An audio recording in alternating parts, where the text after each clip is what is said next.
I was driving back home after a long shift that ended later than it should have. The kind of night where the building empties fast and the parking lot lights hum without warmth. My body felt stiff from sitting all day, my eyes sore from screens, my head still full of unfinished tasks. I left with a paper cup of burnt coffee and a half tank of gas, telling myself the drive would clear my head. The road out of town narrowed after the last warehouse. Streetlights thinned, then disappeared. My headlights picked up the pale lines of the highway and the dark walls of trees pressing in on both sides. I rolled the window down a little to stay alert. Cold air rushed in and carried the smell of wet soil and leaves. It had rained earlier, and the pavement still shone in places, reflecting my beams like dull mirrors. Traffic faded fast. A few taillights ahead peeled off toward exits, and soon there was nothing in front of me.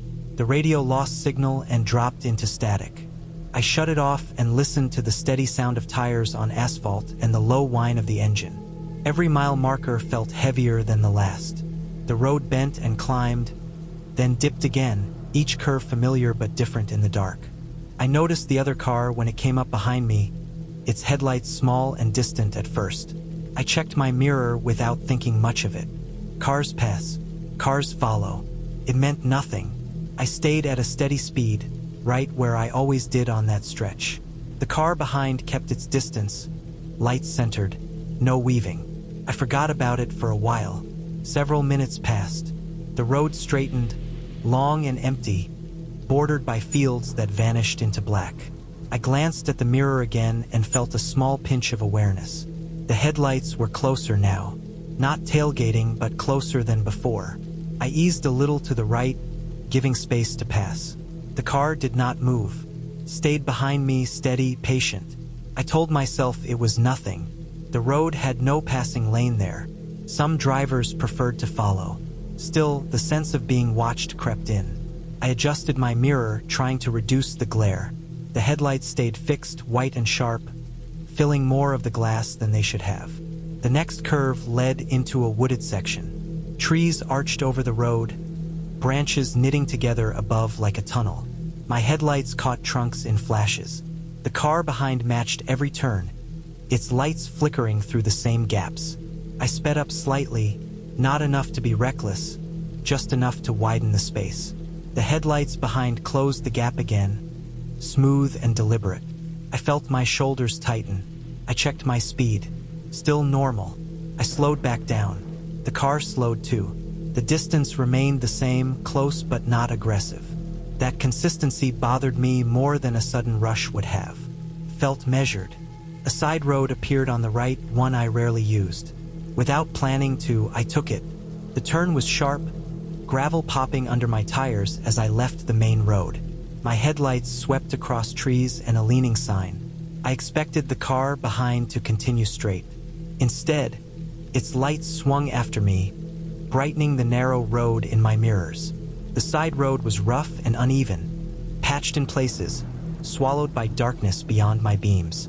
I drove slower, careful of potholes. The car behind stayed with me, keeping the same distance, neither gaining nor falling back. The feeling in my chest changed from mild unease to focused fear. This was no longer coincidence.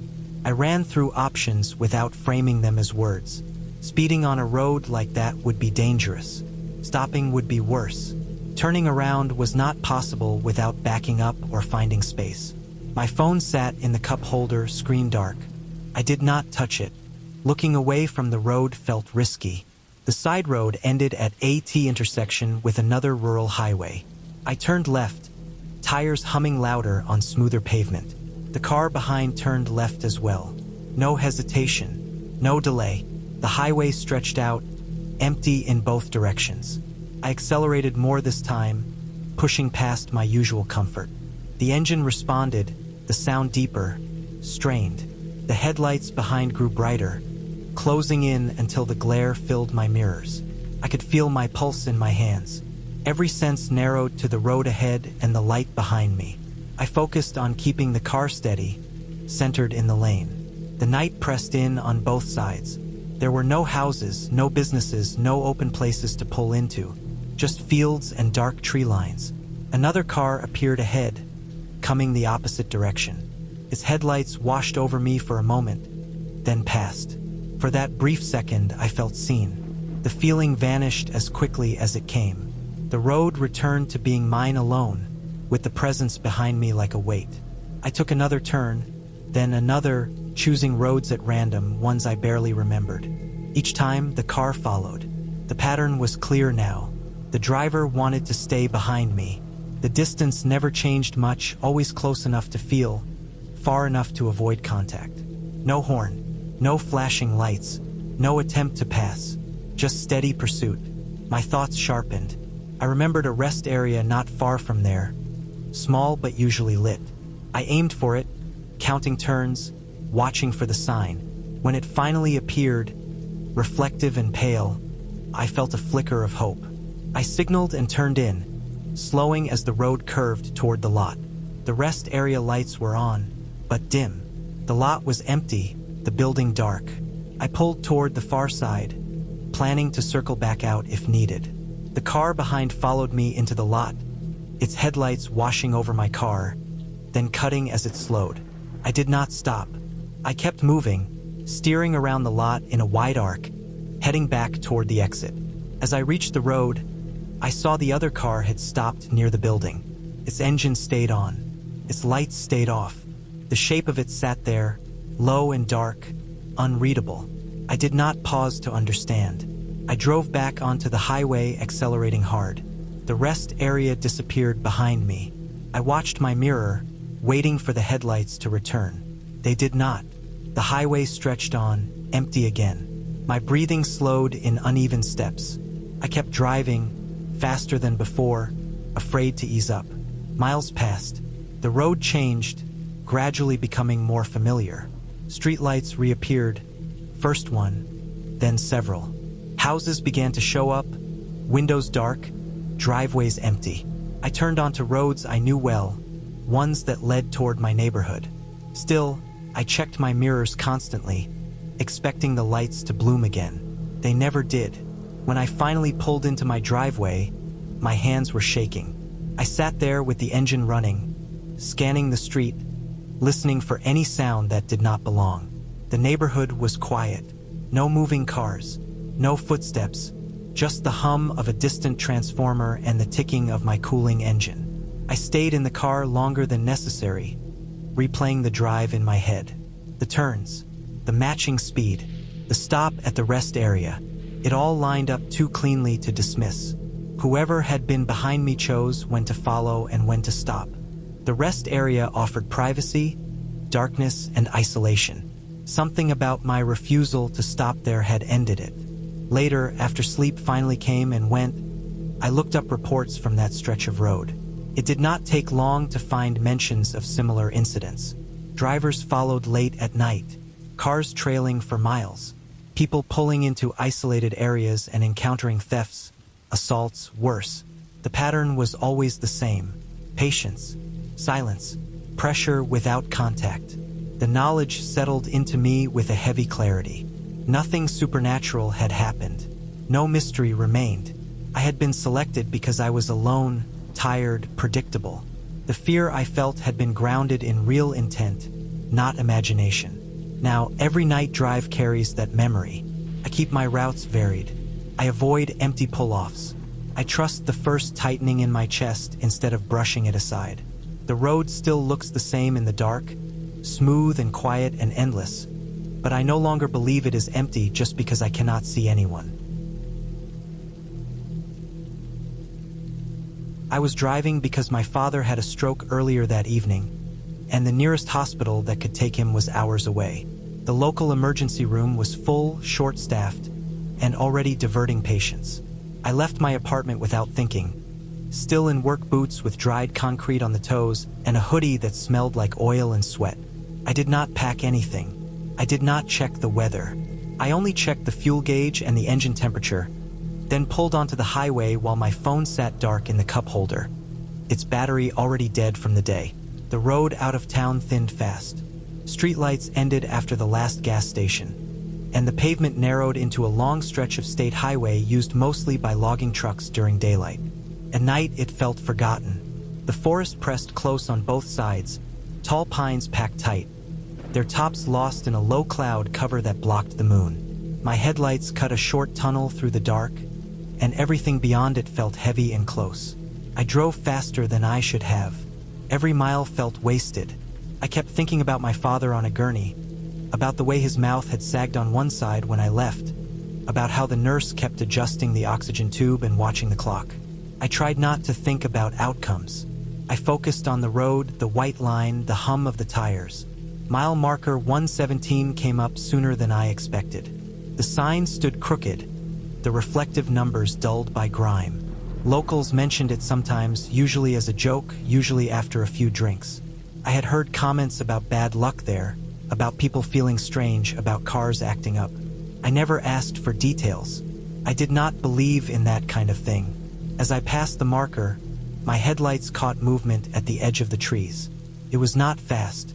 It was not sudden. It was tall shapes standing just beyond the reach of the light, spaced apart, motionless. I felt my shoulders tighten. I told myself it was tree trunks, uneven growth, shadows lining up wrong. I kept driving. My radio cut out without warning. The music dropped, replaced by static, loud and sharp. I glanced at the display. No signal bars. I reached to turn it off, then stopped. I counted seconds without meaning to. 30 seconds later the music came back. The same song, same volume, like nothing had happened. The air inside the car changed. The clean scent from the vent faded, replaced by something damp and metallic. It reminded me of wet soil and old tools left outside too long. I checked the floor mats, the seats, the vents. Nothing looked wrong. The smell faded as I moved farther down the road. I told myself it was stress. I told myself my senses were off. I told myself to keep going. 10 miles later, the same thing happened when I passed the marker again on the return curve where the highway bent back near the same stretch of forest. Movement at the tree-line. Static for 30 seconds. The same smell. This time I slowed down. I leaned forward, gripping the wheel, eyes fixed on the right side of the road. The shapes were clearer now. They were not moving because they were not alive in the way I first assumed. They were tall posts. Reflective strips ran vertically down their sides. They stood at irregular intervals, half hidden by brush. They looked like people only because my brain wanted them to be. I felt embarrassed for reacting the way I had. I pressed the gas and pushed on. The third time I passed mile marker 117 was not planned. Traffic ahead slowed without warning. Red brake lights flared in the dark. I eased off and followed the line of cars as it crawled forward. The radio went to static again. 30 seconds. The smell returned. We came to a stop. Ahead, emergency lights flashed against the trees, washing the forest in red and blue. I shut off the engine and sat still. I watched responders move around a dark shape on the shoulder. A car rested nose down in the ditch, its rear wheels still spinning slowly, the engine whining. There were no skid marks on the road. The pavement was clean. I stayed in my seat until traffic moved again. When I passed the wreck, I looked without wanting to. The front end of the car was crushed straight in, like it had hit a wall. The driver's side door was bent inward. The windshield was spidered but not shattered. I did not see blood. I did not see movement. I drove the rest of the way to the hospital without stopping. The highway eventually widened. Cell service returned. Lights appeared. I pulled into the parking lot shaking, my hands cramped around the wheel. My father survived the night. He was transferred again before morning. I sat in a chair by his bed until my eyes burned and my legs went numb. I did not sleep. Later, weeks later, after things settled, I thought about that road more than I wanted to. I looked up reports. I read accident summaries. 3 fatal crashes near mile marker 117 over the past 5 years. All at night, all single vehicle, all listed as loss of control with no skid marks. I drove out there again in daylight. I parked on the shoulder near the marker and walked the edge of the forest. The tall shapes were survey stakes, marking a planned expansion that never happened. The reflective strips caught headlights at night, lined up just enough to suggest figures standing still. The smell came from the ground. That stretch of road sat over an old logging site where fuel drums had leaked into the soil decades ago. When cars slowed or stopped, the warm air stirred it up through cracks in the pavement. The radio issue came from a dead zone caused by the terrain and an old, unmaintained repeater tower nearby. The signal always dropped for about 30 seconds at highway speed. The accidents made sense once I stood there. The road dipped slightly at the marker, then rose. At night, headlights pointed up just enough to wash out depth perception. Drivers thought the road was flat. They misjudged the curve. They drifted. There were no skid marks because there was no time to react. Everything had an explanation. Every part fit once I took it apart. I still avoid that stretch when I can. Not because I think something waits there, but because I know how easily a tired mind can turn ordinary things into warnings, and how quickly a road can punish that mistake. I took the night drive because it cut 3 hours off the trip and because I trusted myself more at night than I did during the day. Fewer cars meant fewer mistakes from other drivers. I had done this route many times, hauling a rented trailer loaded with old furniture from my childhood home to a storage unit near the city. The work was dull, the road familiar, the kind of drive where nothing sticks out enough to stay in memory. I left just before midnight. The town lights faded fast behind me, replaced by long stretches of highway bordered by trees and low fields. The sky was clear. No fog, no wind. My headlights worked fine, steady and bright. The trailer tracked smoothly behind me, no sway, no noise. I kept the radio off and focused on the road. The highway narrowed after the first hour. 2 lanes instead of 4. No median, just a yellow line and darkness beyond it. Reflectors blinked back at me in a steady pattern. I drove at a careful speed, mindful of deer and loose gravel near the shoulders. Everything felt controlled. About halfway through the wooded stretch, I noticed a car far behind me. Just headlights at first, distant and low. That alone meant nothing. Cars came and went on this road. What stood out was how long they stayed there. The distance never closed. The lights never faded. They sat in the same place relative to my mirrors, steady and patient. I adjusted my speed slightly, slowed a little. The lights slowed too. I sped up. They stayed back. No attempt to pass. No flicker of high beams. The road was straight and empty ahead. There was nothing stopping them. I told myself the driver might be cautious around the trailer. I had done the same behind slow trucks at night. Still, the longer it continued, the more aware I became of the silence in the car. The hum of the tires, the faint rattle of the trailer, the unchanging lights behind me. After another 10 minutes, I reached a rest turnout. A small paved area with room for 3 cars and a single darkened picnic table. I signaled and pulled in, partly to stretch my legs, partly to let the car pass so the road would feel normal again. I slowed into the turnout and stopped. The headlights behind me slowed too, then stopped on the shoulder of the highway instead of passing. They stayed there, pointed toward the turnout, engine running. I did not get out. I sat still with my hands on the wheel and watched the mirror. The car behind me did not move. No door opened. No lights changed. The engine sound carried faint through the night air. After a full minute, I pulled back onto the highway. The car stayed where it was. I drove on, relieved, and told myself that was the end of it. 5 minutes later, the same headlights appeared behind me again. This time they were closer. Not tailgating, but close enough that I could see the shape of the vehicle. A dark sedan, older model. No visible damage. No roof rack. Just a plain car with dull paint that swallowed the light. My chest felt tight in a way that had nothing to do with panic and everything to do with attention. I watched the road harder. I checked my speed. I checked my mirrors more often. The car stayed with me through every bend. When the road curved left, the lights curved left. When it dipped, they dipped. Still no attempt to pass. Still no signal. I passed another turnout. This one smaller, barely more than a widened shoulder. I did not slow. I did not want to repeat the test. After another stretch of forest, the highway crossed a shallow river. A narrow bridge with metal rails and no shoulder. As I rolled onto it, the car behind me closed the distance fast. The headlights filled my mirrors, bright enough to wash out detail.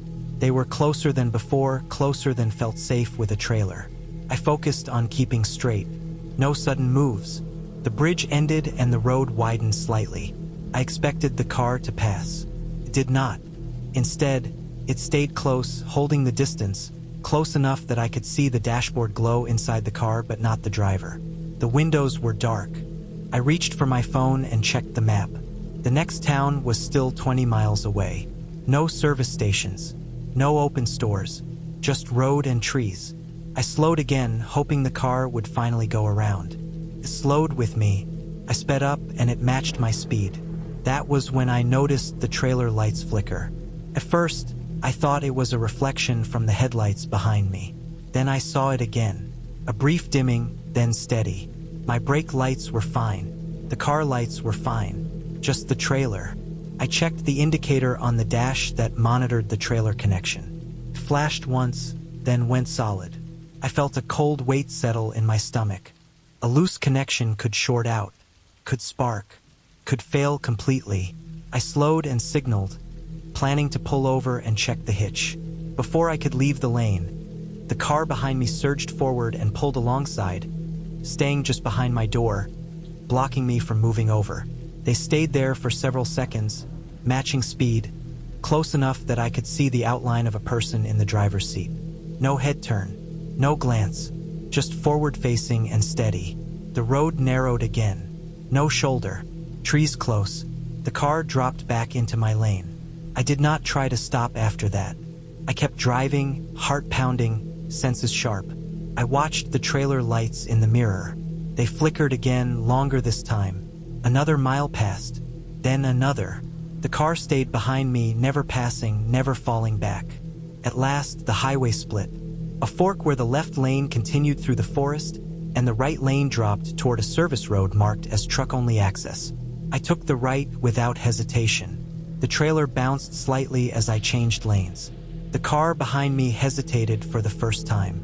The headlights drifted left, then corrected right and followed me down the ramp. The service road was narrower, rougher, potholes and patched asphalt. No street lights. I drove slower, careful not to lose control. The car stayed with me, closer now, headlights glaring. Ahead, I saw a way station, closed for the night. A wide concrete area with barriers and a loop that curved back to the highway.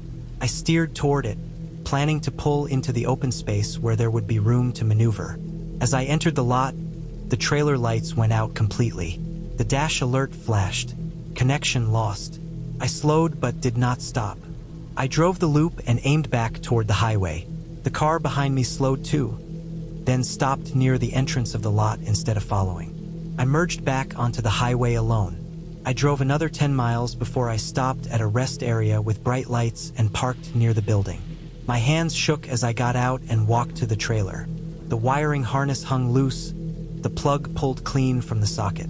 The safety chains were intact. The hitch was locked. Nothing else was wrong. The plug had not fallen out on its own. The latch was stiff and required pressure to release. Someone had pulled it. I plugged it back in, checked the lights, and stood there under the harsh white lamps, listening to my own breathing slow. The rest of the drive passed without incident. No following car, no flickering lights. I reached the storage unit just before sunrise and unloaded in silence. Later that day, I inspected the footage from the small rear camera I used for backing up. The video showed the car behind me clearly. It also showed, during the moment on the narrow stretch before the bridge, a brief shape moving low and fast near the hitch, visible only for a second in the glare of headlights. Someone had leaned out of a moving car and reached for the trailer connection. The explanation was simple and unsettling. They had been waiting for a chance to force me to stop somewhere dark and isolated, somewhere they controlled. The way station lights and open space had ruined that plan. I no longer drive that route at night with a trailer. I avoid empty roads when I can. When I cannot, I check my mirrors often and trust the discomfort that tells me when something ordinary has shifted into something dangerous.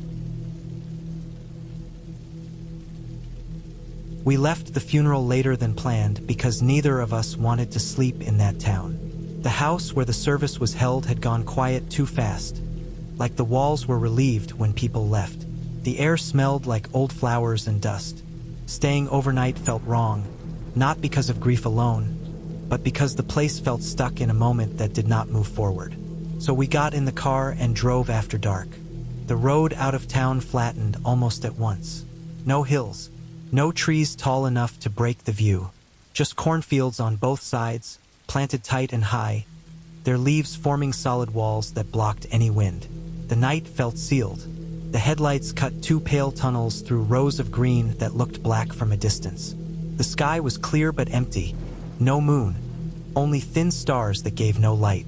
I drove because I needed the focus. My friend sat beside me, quiet, drained. The car was still heavy with the smell of funeral clothes and damp earth from the cemetery. The engine sounded steady. The road markings were clean, reflective, almost too perfect. We had driven that highway earlier in the day, but it felt different now. Longer, straighter, like it had been stretched after sunset. Several miles passed without seeing another car. The radio stayed off. The tires made a soft, constant hiss on the pavement. I set my speed where I always did on open rural roads and rested my foot lightly, not pressing, not easing.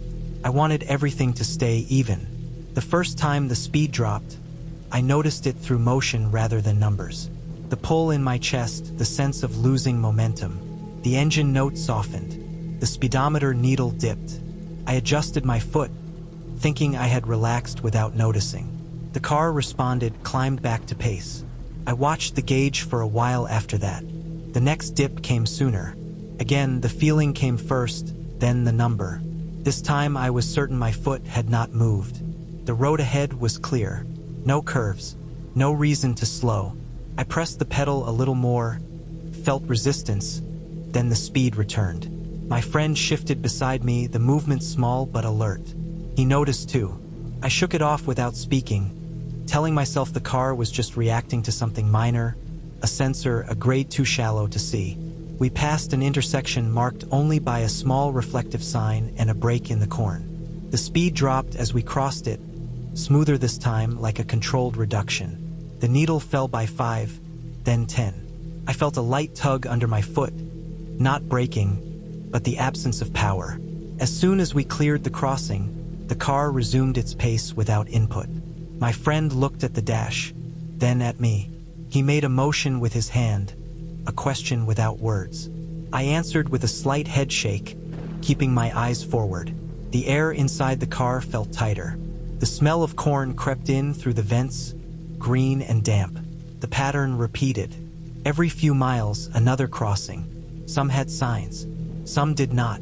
Each time, the same response. A clean, controlled slowdown, then release. I tested it by lifting my foot completely before one intersection. The car still slowed, more than coasting would explain. I pressed the pedal harder during the next one. The speed still dropped, as if something else had priority. I thought about newer safety systems, adaptive cruise control, collision detection, automatic braking tied to navigation data. The car was not new, but it was not old either. Software updates could change behavior without warning. A map error could confuse the system. The idea made sense enough to calm me for a moment. Then we saw headlights. They appeared to the right, far ahead, low and steady, approaching from what looked like a side road. The light angle suggested a vehicle traveling toward the highway, preparing to stop or turn. I slowed on instinct this time, even before the car did it for me. The speed dropped harder than before. My grip tightened on the wheel. The problem was not the headlights. It was the road they came from. There was no side road marked there. No break in the corn wide enough to support traffic. The map display on the dash showed nothing at that point, just the straight line of highway cutting through farmland. Yet the headlights grew brighter, closer, aligned perfectly with an invisible approach. As we crossed that spot, the car slowed to a crawl, far below any reasonable speed. The engine idled. The headlights from the right reached the edge of the road but never entered it. They stayed fixed as if waiting. I expected to see a vehicle shape, a truck nose, anything solid. There was nothing, just light suspended at the boundary of the field. The moment we passed, the speed returned all at once. The car surged forward. I checked the mirrors, half expecting to see that vehicle behind us. The road behind was empty. The cornfields were unbroken. No opening, no sign, no trace that anything had ever joined the highway there. My friend twisted in his seat, looking back longer than necessary. His breathing had changed. Shallow, fast. He faced forward again and rubbed his hands together, a nervous habit I recognized from years earlier. We drove on without speaking. The intersections continued, but fewer now. Each one triggered the same response. Slow, release, slow, release. I began to anticipate them, watching the edges of the fields for subtle signs. Slight changes in the corn rows, narrow dirt tracks, old access points half swallowed by growth. At one point, curiosity overrode fear. I glanced at the map again, zoomed in. The display lagged, then refreshed. For a split second, a thin gray line branched off the highway where the headlights had appeared. Then it vanished, leaving the straight route intact. I stared at the screen, unsure if I had imagined it. Several miles later, I recognized a landmark ahead, a grain silo with a blinking red light. Relief washed through me. Civilization meant structure. Structure meant rules. The car behaved normally as we approached. No slowdown, no hesitation. We passed the silo, then another intersection, fully marked, fully visible. Nothing happened. Only after the road began to curve and trees replaced corn did my body start to loosen. The tension drained in stages, leaving behind exhaustion and a dull ache behind my eyes. We stopped at a gas station near the edge of a larger town. Bright lights, other cars, human noise. I turned the engine off and sat in silence for a moment, listening to the ticking of metal cooling. My hands were still shaking. Later, after we parted ways and I drove the rest of the distance alone, I looked into it. County records, old maps, transportation logs. The explanation came together piece by piece, plain and unsettling in a quiet way. That stretch of highway had been rebuilt years ago, straightened to improve freight movement. Several farm access roads and rural intersections had been removed, paved over, or absorbed into private land. Some still existed as dirt tracks used seasonally by equipment. Others were blocked but not erased from older navigation data layers. The CARS system, pulling from multiple sources, was reacting to intersections that no longer officially existed. As for the headlights, there were reports of late-night farm vehicles using those access points during harvest season, moving parallel to the highway before turning back into the fields. From the right angle, through corn, the lights could appear to approach without ever entering the road. The car slowing was a safety response, misfiring but consistent. The disappearing intersection behind us was not gone in a physical sense. It was never meant for public travel, never marked for drivers like us.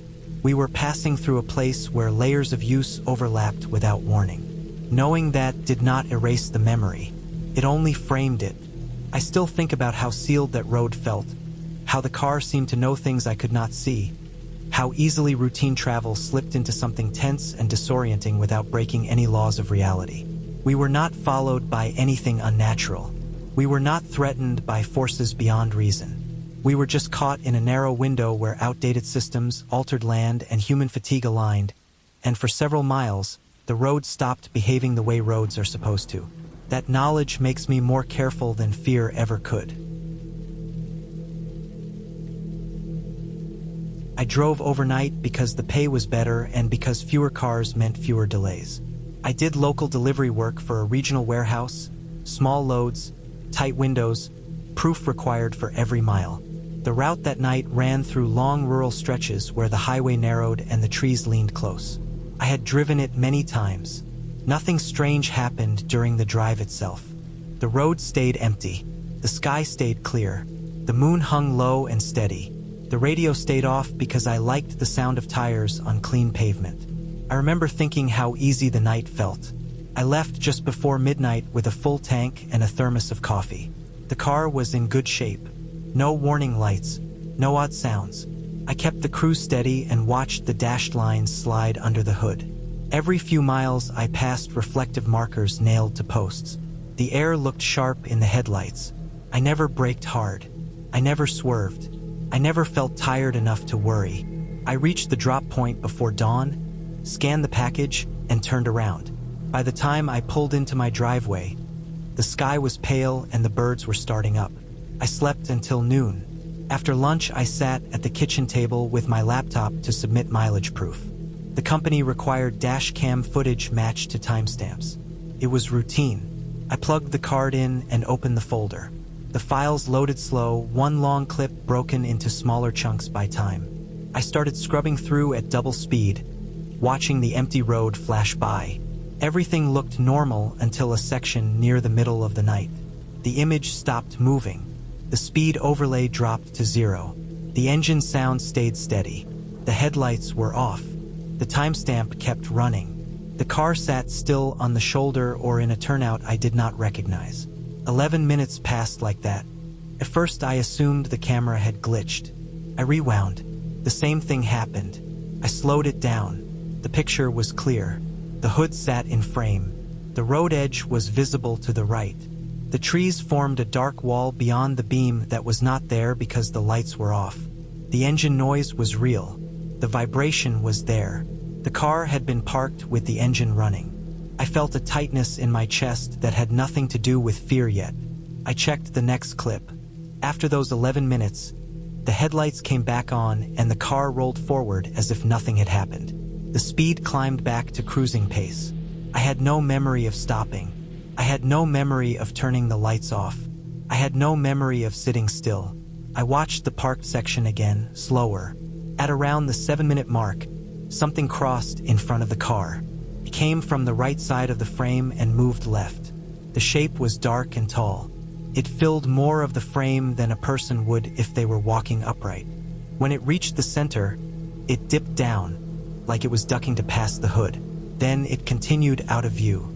I paused the video and stared at the frozen frame. The image was grainy in the low light. There were no details to grab onto. No clear limbs. No clothing. No eyes. Just a moving mass that suggested height and weight. I zoomed in until the pixels broke apart. The shape still made no sense. I told myself it was a person carrying something. I told myself it was a trick of perspective.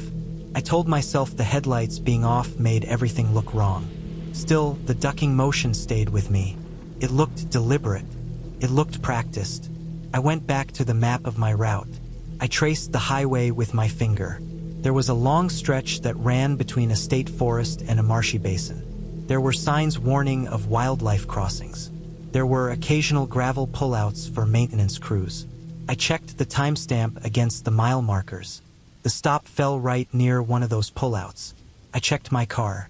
The fuel level matched what it should have been. The odometer lined up. There were no new scratches, no dents, no hair caught in the grill. The headlights worked fine. The automatic light setting was still on. The dash showed no errors. The seat position matched how I left it. My phone showed no missed alerts or sudden calls that could explain a stop. I felt uneasy in a quiet, practical way. Not panic. More like the sense of finding a door unlocked that should not be. I pulled up my fitness app. It tracked heart rate through the night. There was a dip around the same time as the stop, a shallow dip that suggested rest.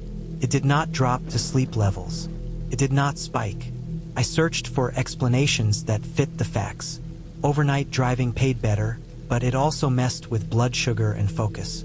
I had eaten light. The coffee had worn off. Microsleep was a real thing. People could drive and then pull over without forming clear memory. People could sit with the engine running and not register the time passing. Automatic headlights could turn off when the car was put in park. That explained the lights. The shape still needed an answer.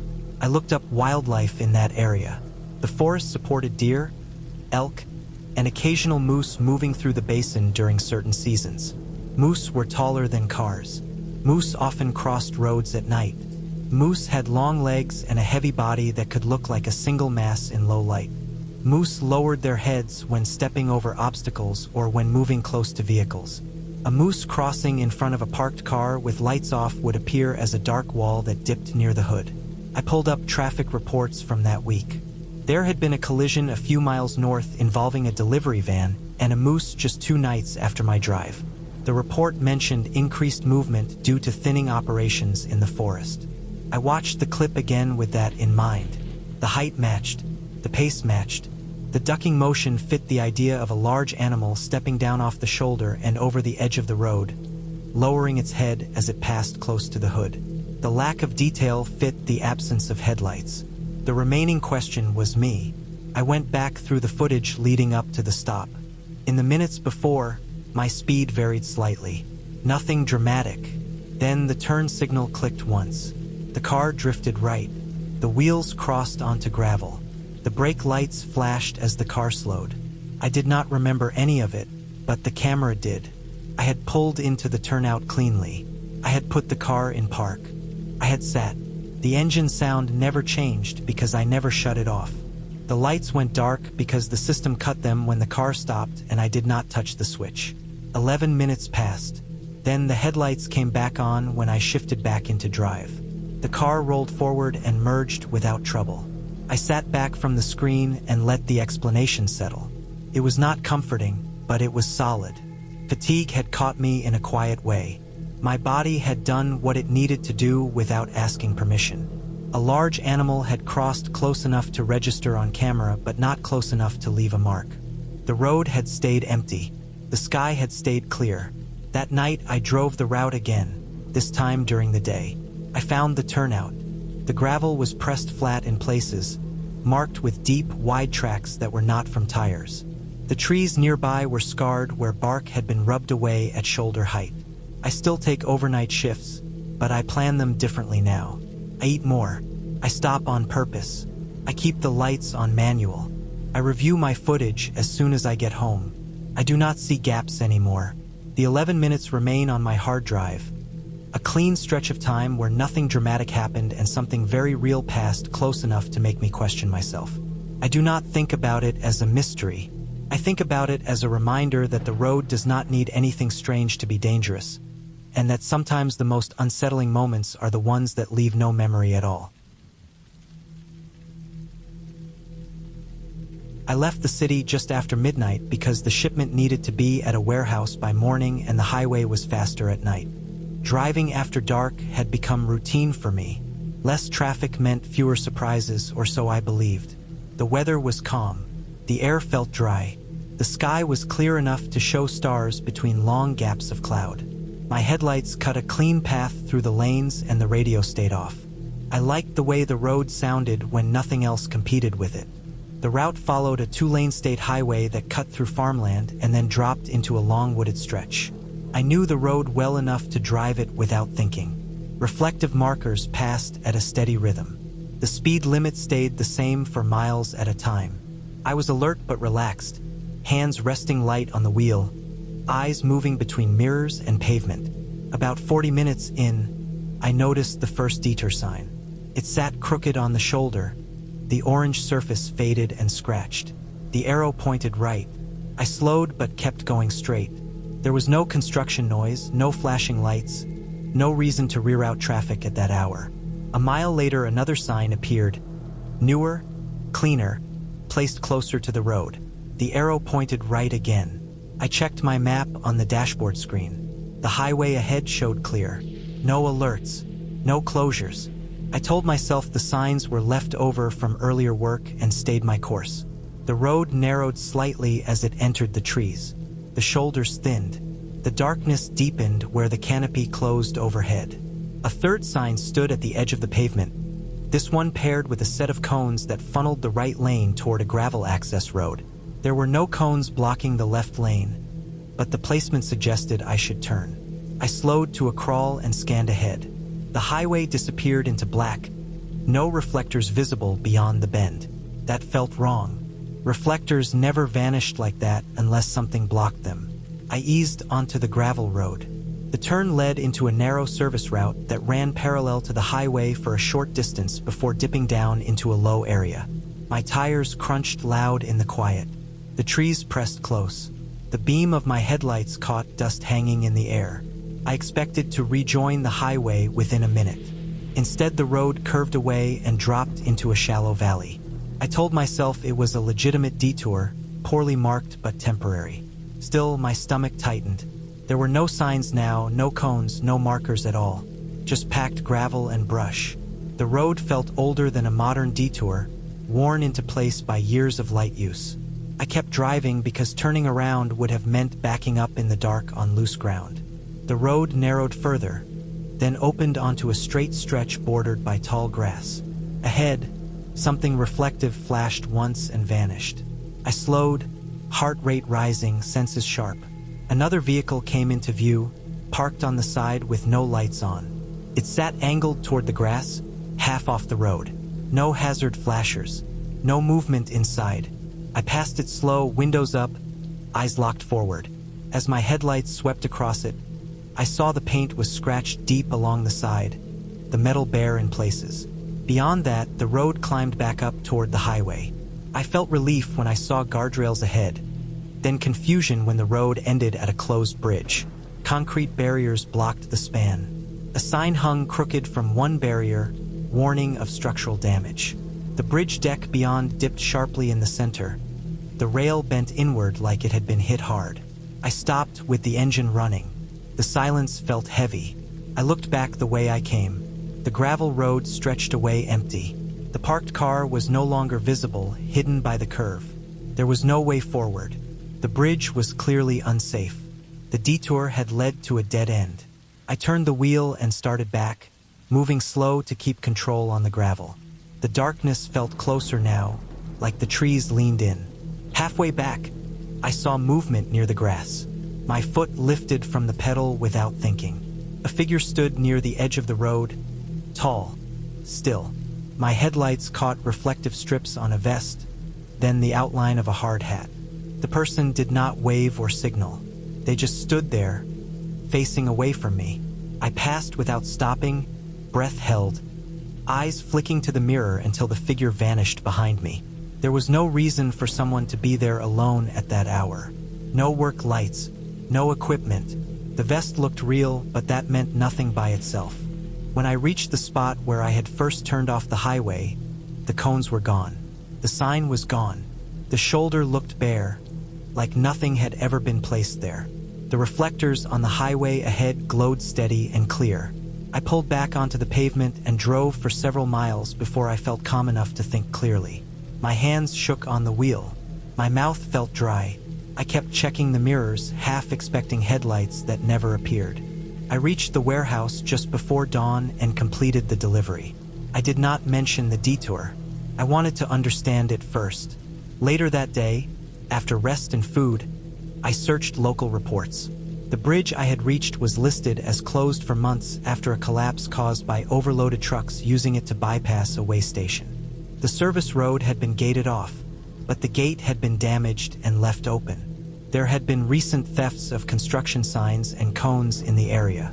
There had also been reports of staged detours used to divert drivers onto side roads where vehicles were vandalized or stripped. The parked car made sense then. The scratched paint fit brush and forced turns. The person in the vest fit someone monitoring traffic, waiting to see who followed the signs. The missing cones fit a setup meant to be temporary and hard to trace. I went back during daylight and drove the stretch again. I found scuffed marks where cones had sat. I found tire tracks leading off the service road into the grass near where the parked car had been. The grass was flattened in places, forming paths wide enough for people to move unseen. The fear I felt that night settled into something colder and clearer. I had not imagined it. I had not stumbled into anything supernatural or unexplainable. I had driven into a deliberate trap built from ordinary tools and patience. It failed only because the bridge forced a stop before anything worse could happen. I reported what I found to the state highway office. A week later, the road was properly barricaded, the service route blocked with heavy gates, the signs replaced with permanent warnings. I still drive at night because the work demands it. I watch the shoulders more closely now. I slow for every unexpected sign. I trust my map, but I trust my instincts more. The road remains the same stretch of asphalt and gravel, quiet and empty under a clear sky. What changed is my understanding of how little it takes to turn a familiar drive into something dangerous. and how the darkest moments can come not from what appears suddenly, but from what is placed there on purpose and left to wait. I was driving late enough that the road felt abandoned, the kind of stretch where the exits are spaced far apart and the trees press close to the guardrails. The dash clock read a little after 1 in the morning. I had left earlier than planned and skipped a full tank because I wanted to make time. The car had been steady for hours, the engine smooth, the radio low. Then the fuel gauge dipped. At first it fell like it always does, slow and ordinary. Half a tank became a little under half. I told myself it was the incline or a sensor lag.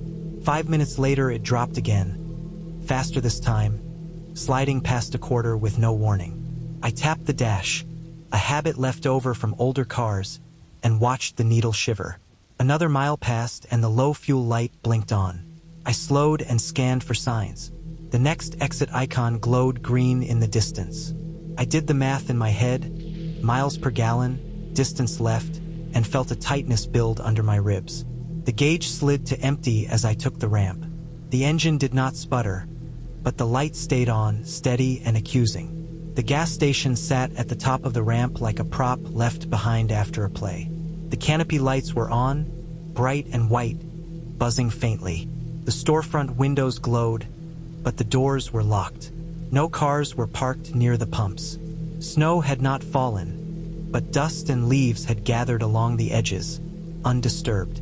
I rolled up to a pump and shut the engine off, listening to the tick of cooling metal. I stepped out and the night felt colder than it had on the road. The air smelled like fuel and wet concrete. I swiped my card. The screen lit, then stalled.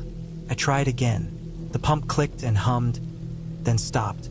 I waited, watching the numbers, feeling the quiet stretch. The gauge on the pump stayed at 0. I tried another pump with the same result. I went back to the car to grab my phone. The signal was weak but present. The battery was fine. I checked the station hours listed online. Open 24 hours. I looked through the glass at the counter. The lights were on, but no one stood behind it. A paper sign hung crooked on the door, unreadable from where I stood. That was when I noticed movement near the passenger side. He stood close to the door, not touching it, just near enough that I could see him clearly in the canopy light. He wore a jacket too thin for the hour, hands tucked into the pockets. His hair was neat, his face plain in a way that made it hard to remember. He kept his weight forward, as if ready to step closer if I did. I felt my shoulders rise without meaning to. I stayed by the pump, putting the car between us. He shifted and took a few steps, keeping the same distance from the door. He angled his head toward the road, then back to me. He made a small motion with one hand, like pointing, and I understood what he wanted before the thought finished forming. I shook my head and stepped back toward the driver's door. He moved with me, not faster, just matching. He gestured again, this time toward the exit sign, then toward the car. The gesture felt rehearsed. He stood in a way that kept his face out of the harshest light.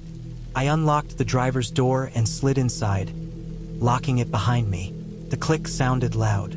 He leaned down, keeping his hands visible, and motioned toward the back seat. The request landed wrong. The back seat was empty, the doors locked. I kept my eyes on his hands and shook my head again. He stayed there, patient, breathing steady, not angry, not pleading. The calm of it pressed on me harder than shouting would have. I started the engine. It turned over clean and settled into an idle. The fuel light stayed on. The gauge still read empty. I put the car in gear. He stepped back, giving me space, and for a moment I thought that was it. As I pulled away, I saw him turn and walk toward the edge of the lot, unhurried, as if he had time to spare.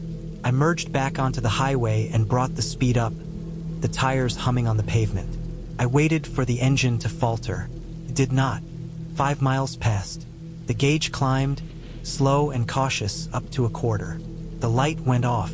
I felt a wash of relief mixed with confusion. I told myself the sensor had stuck, that stopping had reset it.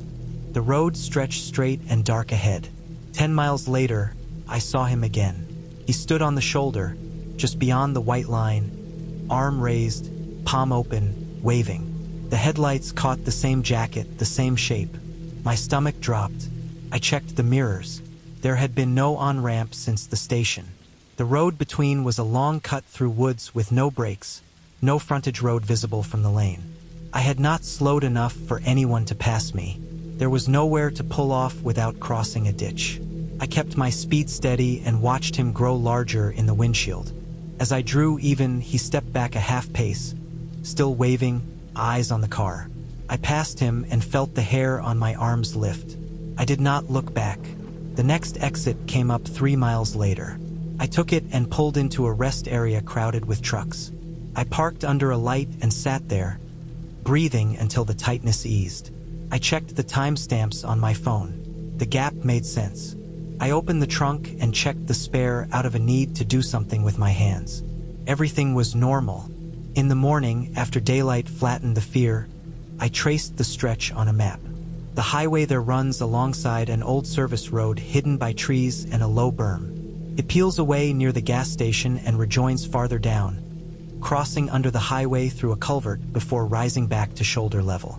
From the lane at night, you cannot see it. From the shoulder, you can step up where the slope narrows. I found reports of thefts along that corridor, teams working exits late, one person testing cars at stations, another posted farther down to flag drivers who stopped and left shaken. The request to unlock the back seat made sense then. It gave someone else access from the blind side, away from the driver's view. The comm was a tool. The repetition was a pattern. I took the car to a mechanic.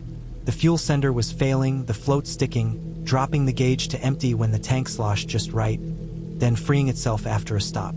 It explained the panic and the timing. It did not explain the feeling of being measured. I do not stop at unattended stations anymore. I do not trust a gauge that changes its mind. When I pass that stretch now, I keep to the left lane and watch the shoulder without staring. The road has not changed. What changed is how close I came to believing a small request was harmless, and how quickly the night can arrange people into places you do not expect, close enough to wave. This happened in December of 2014, a little after 2:10 in the morning, on the back roads of northern Minnesota. We had been ice fishing since before sunrise the day before. By the time we packed up, the light was gone and the cold had settled into our bones. Everything smelled like frozen slush and gasoline. Our gloves were stiff. Our boots felt like blocks of wood. We loaded the gear into the truck without much thought, just wanting heat and sleep. The heater took a long time to push warm air, and even then it felt thin and dry, like it could not reach our feet. There were 3 of us in the truck, including me. I was driving. The others sat quiet, wrapped in coats, hats pulled low, faces pale in the dash glow. No one wanted to talk.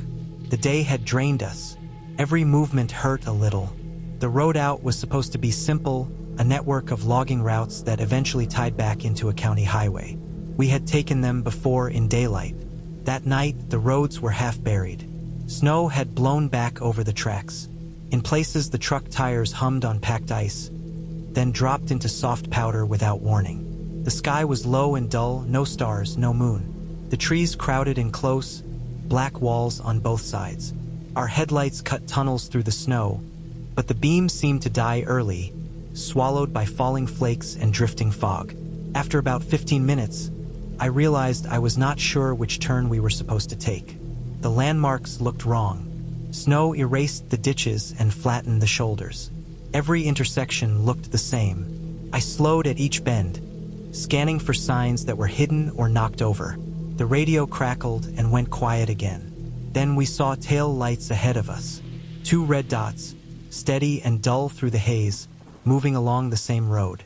They were not far, maybe a few hundred feet. I felt a wave of relief. Someone else knew this route. Someone else had made it out here in this weather. I kept the distance and followed, letting their lights pull us forward. The road curved and dipped. The tail lights stayed centered, never wobbling. Snow thickened and thinned in waves. Our truck creaked and groaned with every bump. Ice ticked against the wheel wells. The windshield wipers thumped in a slow rhythm. The heater fan whined. Minutes passed, 10 maybe more. I noticed the tail lights never changed size. They did not get closer when we slowed. They did not pull away when the road straightened. They stayed the same distance, like they were painted onto the dark. At first I blamed my tired eyes. Depth is hard to judge at night in snow. The road narrowed. Trees leaned in tighter. Branches brushed the sides of the truck with dry, brittle sounds. The tail lights did not slow for the sharper turns. They did not drift wide or tap their brakes. They glided through each bend with no sign of correction. I kept my speed low, careful not to slide, watching the ruts. I felt the first pinch of unease, then, small but sharp. My hands tightened on the wheel. I checked the mirrors. Nothing behind us but darkness and blowing snow. I looked back to the lights. Still there. Same distance. Same height. No license plate glow. No reflection from snow spray. We followed them deeper into the woods. The snowbanks grew taller. The road surface turned rough, uneven, like it had not seen a plow in days. The truck worked harder. The engine note changed, strained and dull. Cold crept back into the cab, settling in our legs. I tried to think of reasons it felt wrong. Maybe the driver ahead was local and knew every inch. Maybe they had chains. Maybe the snow played tricks on perspective. Still, the longer it went on, the heavier the feeling became. 20 minutes passed, give or take. The lights were still there, exactly there. The road bent left and then ended. Our headlights hit a wide metal logging gate stretched across the road, painted orange but dulled by rust and snow. Reflective strips flashed white and vanished. The gate was locked. Beyond it, the road continued as a narrow cut into the trees, barely more than a trail. The tail lights did not stop. They reached the gate and kept going, sliding forward into the trees as if the barrier was not there. The red dots dipped slightly and vanished between trunks, swallowed by dark forest. There was no crunch of metal, no burst of snow, no sound at all. Just red fading to nothing. I braked hard. The truck shuddered and stopped inches from the gate. At the same moment, the engine died. The silence was sudden and thick. The heater fan wound down. The wipers stopped mid-sweep. Snow hissed softly against the hood. My breath sounded loud in my ears. I turned the key. The starter clicked once and then nothing. I tried again. No turn. No cough. The dash lights glowed weak and steady. Cold rushed in without the engine. Felt immediate, like a door had opened. The windows fogged with our breath. I sat still, staring at the gate, at the dark cut beyond it where the lights had gone. I stepped out to check the hood. The air burned my lungs. Snow squeaked under my boots. The woods felt close and deep, pressing in from all sides.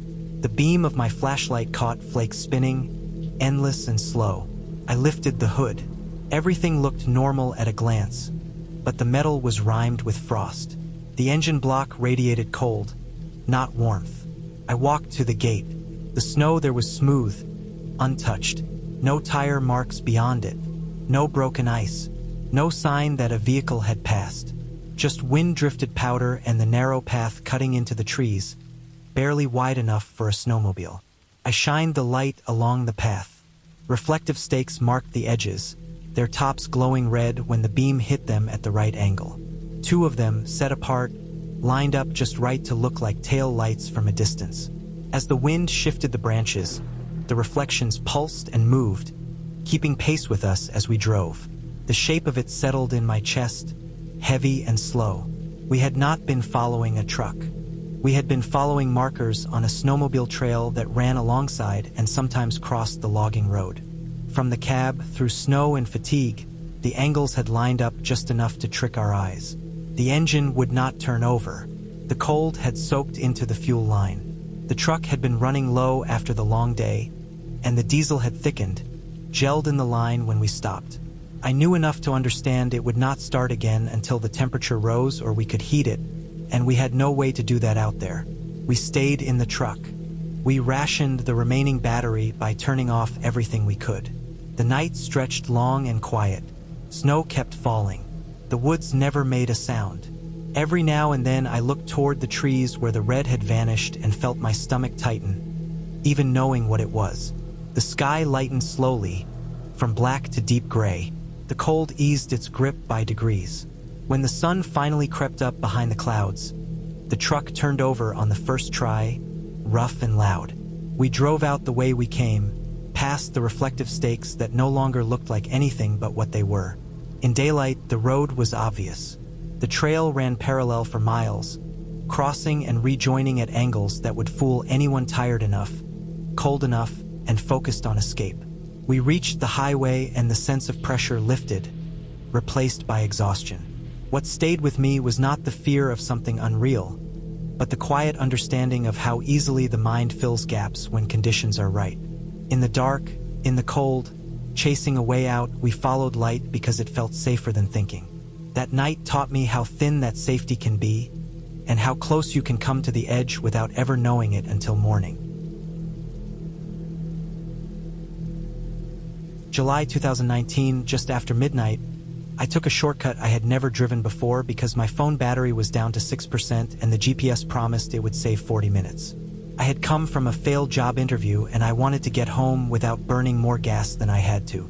I still had the smell of cheap coffee on my hands and the feeling of being watched during the interview stuck to me. I kept replaying my answers as the city lights fell away and the road climbed into the mountains. The shortcut began as a clean 2-lane road with fresh lines. Within 10 minutes, it turned into a narrow strip of cracked asphalt that climbed fast and cut tight across the slope. The guardrails stopped. The shoulder vanished. On the right side, there was nothing but black air and the sense of distance. I could not see the bottom. On the left, rock walls leaned close enough that my mirrors felt exposed.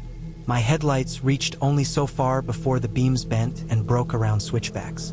The GPS voice cut out as the phone dimmed again. The map froze. I set the phone face down to save what little battery remained. I told myself I knew how mountain roads worked. I kept the speed low and the windows cracked because the air felt thin and stale inside the car. The engine sounded louder than usual, every shift sharp in the silence. The road kept narrowing. Tree branches leaned into the lane and scraped the roof in places. Reflectors were missing or knocked flat. I had the sense that this road did not see traffic at night. There were no signs warning of curves. There were no mile markers. The darkness felt heavy, like it pressed against the glass. I rounded a tight bend and my headlights caught something standing in the middle of the road. It was facing away from me. It did not turn. It did not flinch. It stood just inside the lane, close to the drop-off side, where the asphalt ended in a broken edge. At first I thought it was a signpost or a fallen branch. Then it shifted weight and I saw the outline of shoulders and a head. I lifted my foot off the gas and the car rolled closer. I did not honk. The sound would carry too far out there. I did not want to startle anyone near a drop like that. The figure stayed still. As I slowed, my headlights washed over the back of it. The clothes were dark. The shape was thin. There was no reflective tape, no pack, no light. I watched the rise and fall of its back and realized it was breathing. The rhythm was wrong. It was fast and shallow, like short bursts that never filled the chest. The shoulders twitched with each breath.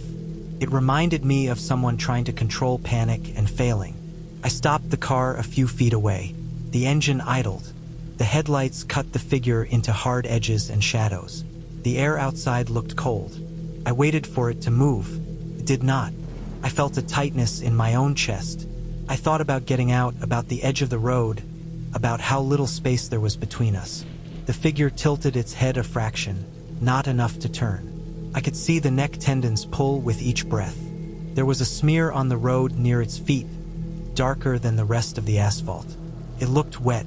I put the car in reverse instead of honking. I eased back a few feet, keeping the wheel straight. The tires rolled over loose gravel and the car shuddered. The figure did not react. I reversed more, careful not to turn too much on the narrow road. My heart thudded against my ribs and my mouth felt dry. I checked my mirrors.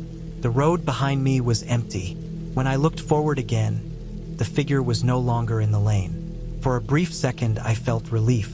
Then I saw movement at the edge of the light. It was beside my car, on the right, just outside the beam of the headlights. I could not see it clearly, only the outline moving with me, kept pace as I rolled back. The breathing sound was not loud, but I could sense it through the open window, like a presence rather than a noise. The rhythm was still wrong, still too fast. I froze the brake and the car stopped. The outline stopped with me. I could not see feet on the asphalt. The ground dropped away there. The shape seemed level with my door, not below it. My mind raced through angles and slopes. I imagined someone on the edge, balanced in a way that made no sense. I rolled forward a foot. The outline slid forward with me. I rolled back again. It matched me again. I did not see arms swing. I did not see a head turn. I kept my eyes on the edge of the light, afraid to look directly and give it form. I turned the wheel left and eased forward, trying to put the rock wall between us. The car crept. The outline moved closer to the front fender, still just outside the light. I pressed the gas harder than I meant to. The engine roared and the car surged. The outline vanished as the headlights swung. I did not slow down after that. I took the next switchback too fast and felt the tires slip for a moment before catching. My hands shook on the wheel. I kept driving, eyes locked on the ribbon of road. I did not look in the mirrors again until the next straight. There was nothing there. The road climbed higher. The air grew colder. My ears popped. The sense of being watched faded but did not leave. I stayed tense, waiting for another shape in the lane, another movement at the edge of the light. None came. After what felt like an hour but was probably 20 minutes, I saw a small pullout with a rusted sign and stopped there, shaking too hard to keep driving. I sat with the engine running and forced my breathing to slow. I thought through what I had seen step by step. I got out of the car with my phone light on and checked the right side. The pullout was wider than the road and the drop was not straight down. There was a narrow dirt path cut into the slope, just below the asphalt, running parallel to the road. It was a foot or two lower than the lane, hidden from the headlights unless you looked down. The path was worn smooth, packed hard by use, curved with the road and disappeared into the trees. I followed it with the light and saw footprints pressed into damp soil. They were fresh. They ran fast and close together like someone moving hard uphill. I saw scuffed marks where someone had climbed up from the path to the road and back down again. The dark smear I had seen near the figure's feet made sense now. There was water seeping from the rock wall and crossing the asphalt in a thin stream. Caught the light wrong. I imagined the breathing again, too fast, too shallow. I imagined a person using the path to avoid cars, stepping up to cross and freezing when surprised by headlights. I imagined someone with asthma or panic, lungs burning in the thin air, trying to keep control. I drove the rest of the way home slowly and stayed on the main road when it rejoined. In the morning, I looked up the area on a full battery. The shortcut was known among locals as a training route. Trail runners used the path to climb fast and avoid traffic at night. The switchbacks let them keep pace with slow cars. The altitude made breathing hard. The darkness hid them unless you knew where to look. I did not take that road again. I still think about how close I came to opening the door or honking, about how small choices matter on narrow roads. What stayed with me was not the fear of something unreal, but the certainty that two lives had crossed in a bad place at a bad time, separated by inches of asphalt and a strip of shadow.